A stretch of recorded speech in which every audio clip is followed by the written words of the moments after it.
How to create an additional web disk account in cPanel. Web disk allows you to use an encrypted connection, and it is the most secure way of file transfer in cPanel. Log into your cPanel account and you will be on this page. Go to the Files section and click the web disk.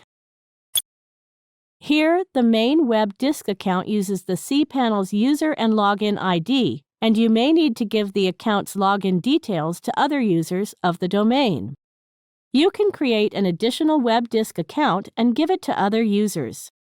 Enter a username for web disk account and select a domain. You can enter a password manually or use the password generator.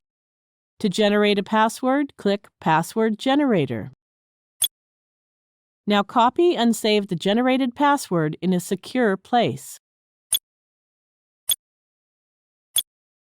After saving the password, click the checkbox and then click the Use Password button.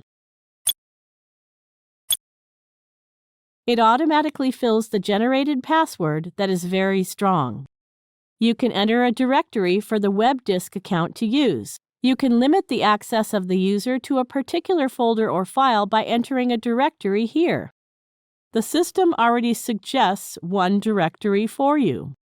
You can permit the user to review, download, and alter the contents of the directory by selecting the Read/Write option box. By selecting the Read-Only option box, you can prevent the user from making changes in the existing content of the directory.